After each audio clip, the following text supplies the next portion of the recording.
r/ask Reddit. What industry is a lot shadier than it seems?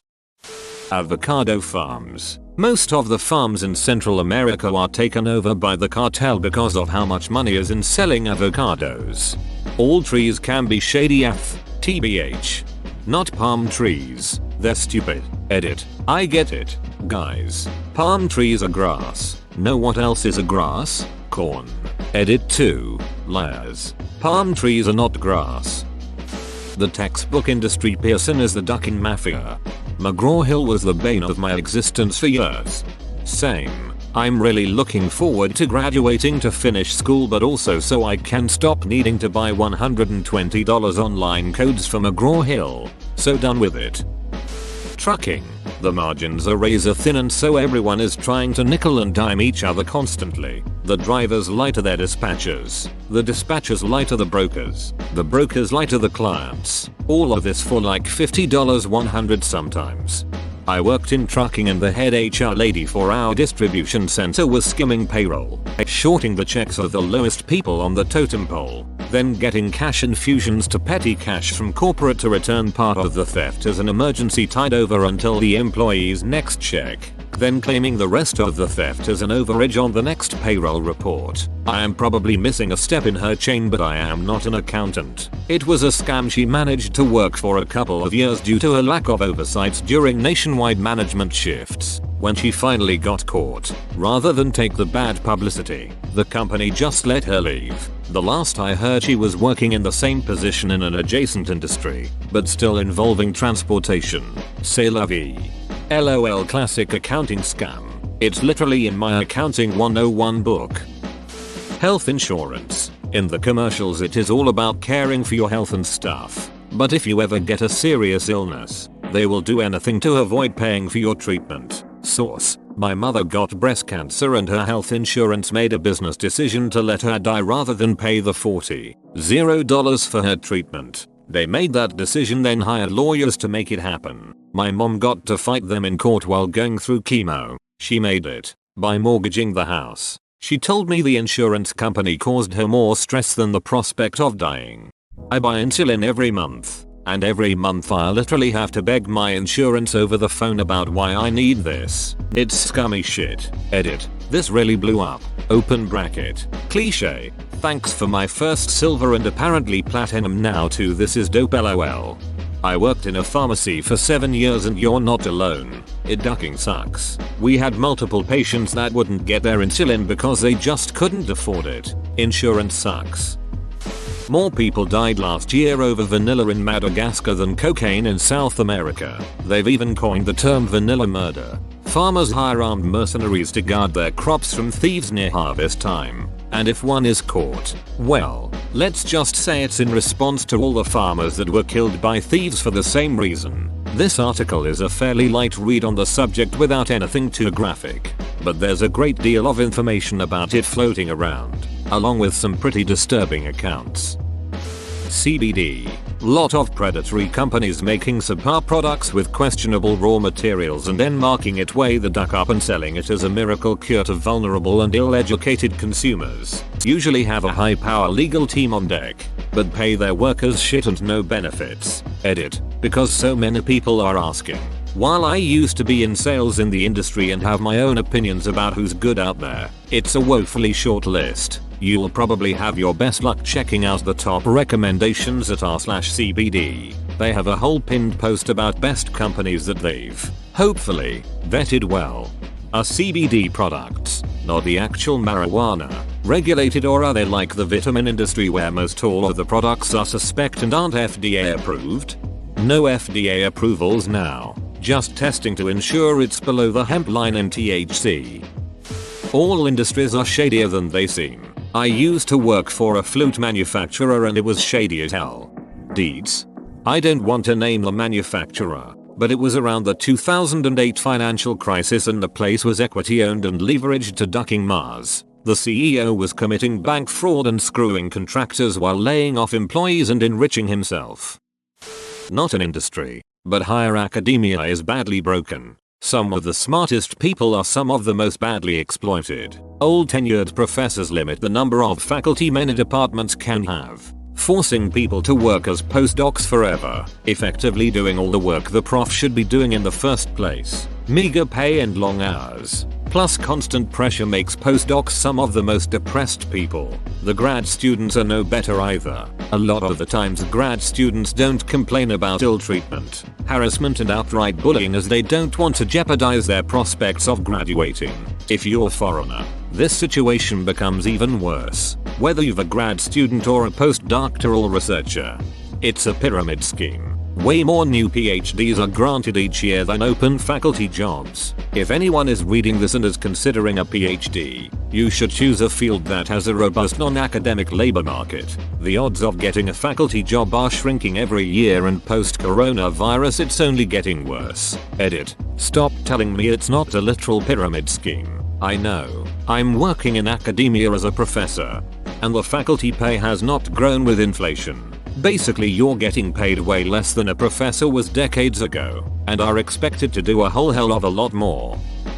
The maritime industry. Most of the big companies do things by the book and treat crews well because they're afraid of lawsuits and unions. But many smaller mom-and-pop companies break laws and violate safety regulations with reckless abandon because they are not as visible and can stay under the radar, so to speak. It's very common for a small company to ask a captain crew to do something illegal and dangerous in order to increase profit, and for the captain crew to comply out of fear of losing their jobs. And that's just the US maritime industry. Sailors from poorer nations who work on ships are often fed little more than rice and cheap ramen for months at a time and paid pennies for their back-breaking work. I love running tugs for a living, but the industry as a whole is rife with shady business.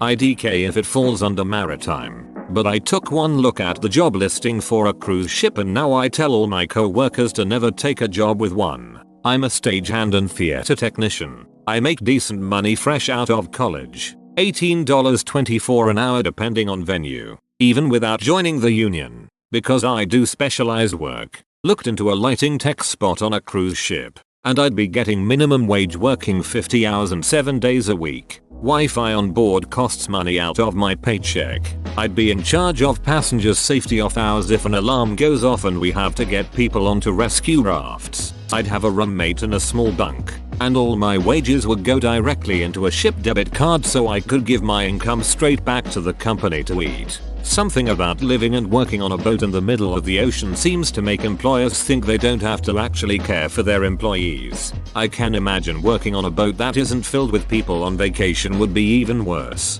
For your information, life on a US flagged container ship is actually pretty sweet. Sailors get spacious, private accommodations, free Wi-Fi, 3 full meals a day of varying quality, and a strictly enforced work-hour cycle to prevent exhaustion.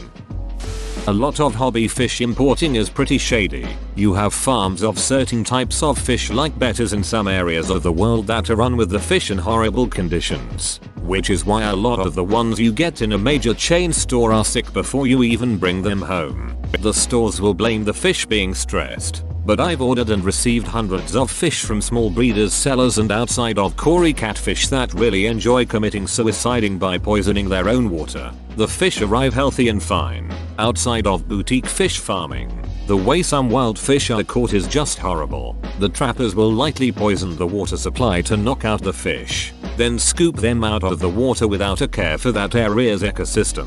This has led to depletion of some natural species to the point they are now endangered. Lastly, boutique fish sellers, major chains do not give half a rat's ass what happens to the fish in the end. This means that people who buy fish like plecus, betters, goldfish, etc., end up getting sick of them and dumping them in local waterways to supposedly get rid of the problem. So in some areas, these fish have completely destroyed the local water ecology because, like other invasive land species, they were never meant to be there. One of the worst offenders is the lionfish in Florida. It's venomous and has no natural predators, so its population has exploded out of control. https://www.youtube.com watch v=CSD7PGVOV3. The same is true of plecus. https://yauto BV1LCPR IP5 and goldfish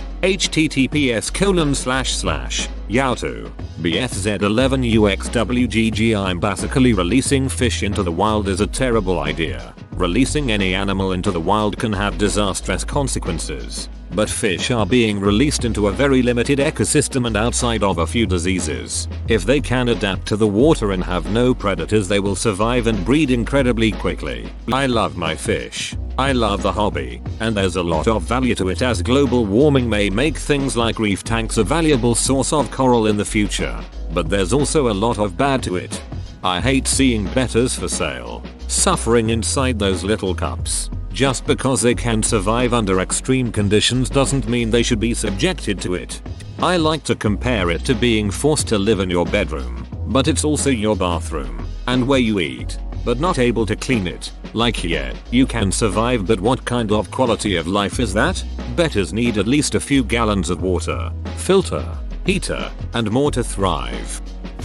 Doesn't the beauty industry have a problem with child labor? I remember watching a thing where a journalist goes to India to see the mines where children mine some sort of mineral to make bronzer. Edit. The mineral is mica, and someone pointed out the video where I remembered this from. Link https://www.youtube.com watch v equals IRH9C2FGC and feature equals Yahoo B.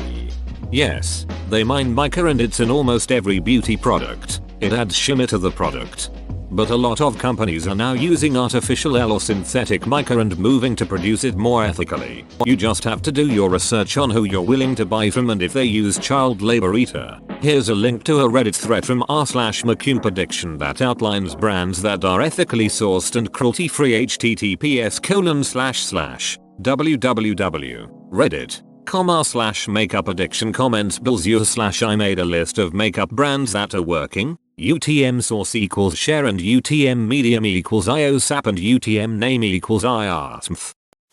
Dietary supplements, it's gotten better, but there's still a lot of half-truths and whole lies. Not all that long ago it was seriously like the wild wild west. Add in the whole bodybuilding and fitness industry that sits on top of supplements. The outrage is so huge I don't even want to start on it. Insta models etc. As a chef owner, I would say delivery services like Grubhub. They take 30% of the sale, leaving the restaurant with basically $0 in profit. And their customer support is a joke. It's like they hate us. Duck them. Never again. Yelp has been teaming with Grubhub to only list restaurants' Grubhub contact numbers, not their direct line. So they have to pay Grubhub for the order even though you called it in. Here are some articles about this in case anyone is curious. https://www.vice.com article watch web Yelp is sneakily replacing restaurants' phone numbers so Grubhub can take a cut. www.feverge.com 2019-86-20756878 Yelp Grubhub commission fees restaurant fake phone numbers afts. www.eater.com 2019-86-20756799 Yelp Grubhub phone numbers referral fees restaurants. Everyone to just stop using Yelp completely. They are a ducking shit company. Pet industry. Basement puppy mills and dogs that are so inbred they can hardly breathe. There are plenty of ethical breeders out there, and some unlicensed breeders are ethical even if in a legal gray zone. But the conditions of some of the so-called puppy mills can be really bad. Sometimes when breeds are mixed and the pup gets the recessive genes the breeders weren't looking for, they straight up euthanize it because they know it won't sell. Not to mention how many purebreds are actually not pure at all, and sold as is. Shady. Not just dogs. Tortoises at pet stores. Just find a responsible captive breeder and do not get one from a pet store. Also, macaws are another example. Bearded dragons should be okay, but that's probably the only reptile I'd buy from a pet store. As an example to folks who don't know, those Russian tortoise babies are actually young adults captured in the wild. As for captive bred tortoise hatchlings sold by wholesalers at Expos, they are started as cheap as possible and it may take months to see that anything is wrong. All pet stores, different chains, in an area most likely order from the same vendors because of availability and distance. It's the same issues as the fish industry. The animals are contained, fed, and bred as cheaply as possible. Unfortunately, from my experience, bear deers in my region got some of the worst treatment because they are in such high demand. Jewelry, gems, diamonds is pretty dark. I've seen that movie. Me too. Duck Thanos. This will probably get buried, but glitter, a manager of one of the biggest glitter manufacturers, Glitterx, said in a 2018 interview that most of the glitter they make goes to one buyer for a single industrial use. When asked who the buyer was and why they need so much glitter, she said, "Oh, I definitely can't disclose that." When asked why, she said because they don't want anybody to know it's glitter. Ever since this interview, people have been trying to guess what company or industry secretly uses most of the world's glitter and why they want to keep that use under wraps. A link to the interview. First guess is car paint. To make a true red car paint you need actual gold flake. Maybe they're replacing the gold flake with glitter? This is going to bug me all day now. Goddamn you. Wife's guess is jewelry. There was a pretty big thread about it on r/unresolved mysteries when the article came out. I'm on mobile so I can't link it, but if you search I'm sure you could find it. There's been a couple of follow-up threads too. Sunglass industry. Punny business. But, yes, it's true. I'll use Oakley as an example because it's literally close to home. Oakley has not been the same since they were bought out. Oakley was a great company to work for with great bonuses, swag, and extremely high company morale. Their HQ is one of the coolest buildings you could find and the people were always happy to work for a legendary company that really treated their employees right. Oakley knew their customers well, but at the end of the day, it's still a business. And Luxottica wanted that business. Luxottica bought them out in the end, but not through Oakley's own will. You see, Luxottica owns nearly all the major glasses brands and the stores that carry them. They are one step short of a full monopoly of the entire global eyewear industry. Luxottica wanted Oakley, so they took Oakley off all the shelves of every major glasses retailer until Oakley could do nothing but give in. Squeezed dry until they had to be bought at nicer price for Luxottica. Generally this is why antitrust law needs to actually be enforced. This industry is basically a textbook example of how shit goes wrong if left to itself.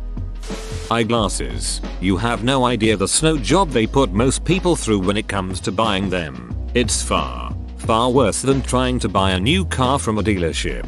Wholesale frames are about $5.20. Wholesale lens blanks are another $10. Any kind of dip coating, UV, tinting, etc. is negligible cost and effort to apply. Literally pennies. To top it off, they don't even do a whole lot in-house, but send it to labs which are basically sweatshops that can take up to 2-3 weeks when labor time is literally under 5 minutes. Instead of training real opticians and technicians, they're just glorified sales staff now. Most of the time they don't even bother with proper measurement for PD, frame width, or arm fitting. Was an optician in the early 90s. I'm horrified at what the business has become. I bought my most recent glasses at Zenni and got 2 prescription pairs for less than $40. A family friend who's an optometrist recommended them. Mattress industry, specifically, mattress firm. Worked in the mattress industry for a bit at a startup. Basically 90% bullshit. And the worst part? We had a real doctor serve an advisory role for our products. He debunked a lot of nonsense claims about mattresses like your pillow is 50% of your spinal support that the salespeople use to sell you accessories. The salespeople would argue with him, like they knew better. Kool-Aid is strong there. Some of my favorites I learned are these hip directed door-in-a-box foam bed companies like Tuft and Needle use the same material, from the same manufacturer. There's hundreds of them. Just put them in different boxes and sell at wildly different prices. Side sleeper, back sleeper and stomach sleeper is baloney. You toss and turn at night on purpose to help prevent blood clots. No mattress will keep you from tossing and turning for the reason above. It's a natural thing you're supposed to do. More layers doesn't mean better mattress. A lot of companies add in cheap materials like upholstery foam to just claim there's more layers. Or maybe one layer of nice springs then just 10 layers of various types of cheap foam to get the layers higher. One that actually is true is heat. If you frequently are hot at night, foam mattress is not good for you. It's an insulator and will trap your heat on your body. In general, air and spring are better beds because of heat. Your body needs to dump temperature at night to get into a full, deep sleep. If it's too hot, you won't sleep well. What about the soft versus firm debate? Now that you say side sleeper / back sleeper stuff is BS, is the firmness of a mattress just preference? The non-profit world. Unfortunately, most people at the top are in it to make a name for themselves and don't usually care about the mission of the organization. Yep, I've heard pretty despicable things about the Komen Foundation, like how very little of the funds they raise actually go to cancer care and how they sue other charities that they think are moving into their turf.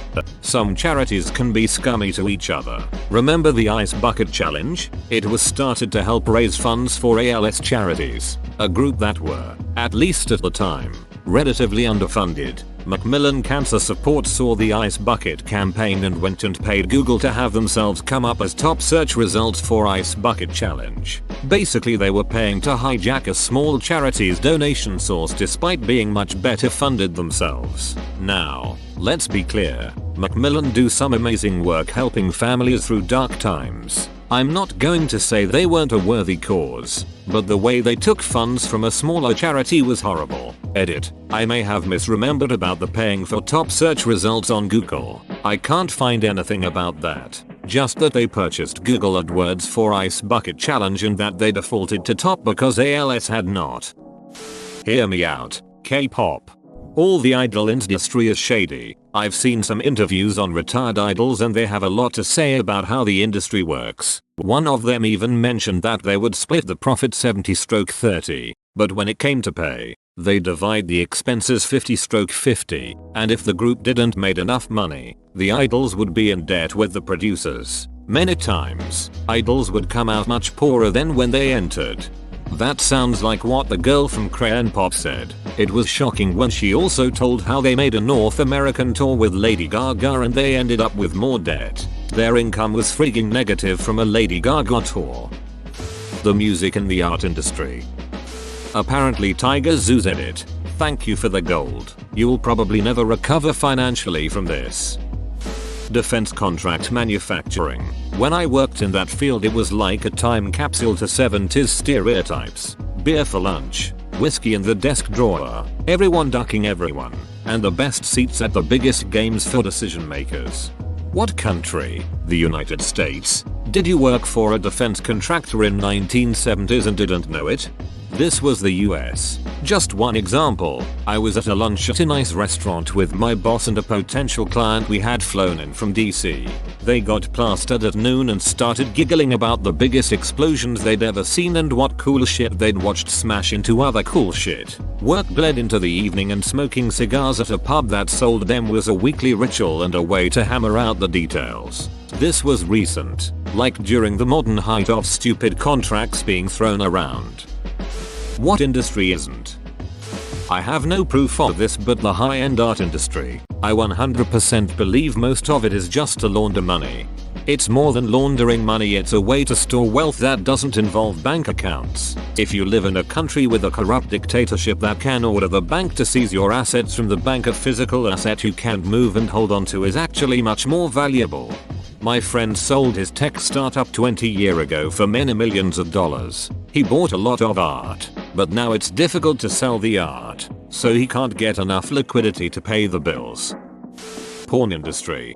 True, so many girls are tricked into thinking they're signing up for a model agency. And even those who know exactly what they're going for can still get abused. Happens more often than not. Not to mention that by the end of their career a lot of them go broke. Fast food is whack. My dad knows a story from someone who works for a nationwide grocery chain. They have to deal with an Italian mafia to import balsamic vinegar. More businesses than you think have to deal with mafiosos and gangsters. I once helped the gang relations person with Habitat for Humanity get reassurance that their volunteers would be protected in an American inner city. They apparently always speak with the gangs beforehand for safety reasons. Logistics industry, with major corporations such as Walmart being one of the biggest contributors to selling stolen goods. But sometimes trucks go missing, or sometimes trucks leave earlier than the established time of departure and never arrive to their destinations. Let's say you have a Walmart appointment for 9 AM. For a 2000 carting order, it would take at least 2 hours to load all that. But once the loading is done, the truck driver needs to wait until confirmation is given in written form. Well, Walmart truck drivers vanish halfway through the loading and never return. Now, Walmart has about 1,000 boxes not accounted for, plus no confirmation whatsoever that these 1,000 boxes were part of that 2,000 carting order, so they treat them like a bonus. So far, only UPS, FedEx and Fred Meyer are the only companies that keep a close count and send back anything that wasn't in their original order. Heck, Fred Meyer sends the entire order back just for a single mislabeled box. LOL. These three guys are the good guys, from what little I've seen. But Walmart, Jesus. Sometimes, boxes get labeled as being something entirely different in order to bypass special qualifications or restrictions. For example, about the time when Corona-chan started going crazy, we had to label toys and board games as groceries for a huge Walmart order that took about a week and a half to properly label and ship. It was a nightmare, and pretty much every employee aside from the administrative staff was disgusted and pissed. Worked in a retail store and can confirm. Another big one with this is an I don't care attitude. If we were the last stop, finished unloading, and the driver had one item left on an empty truck, it was never take it back and find out where it belongs. Usually it was you guys want it, my truck goes back empty either way. If we didn't take it, the drivers would just chuck it in a dumpster and go. Whoa, you made it to the end? You're a ducking beast. I'll cut you a deal. Smash like and subscribe for more curated content, bruh. It's free and that's a great price.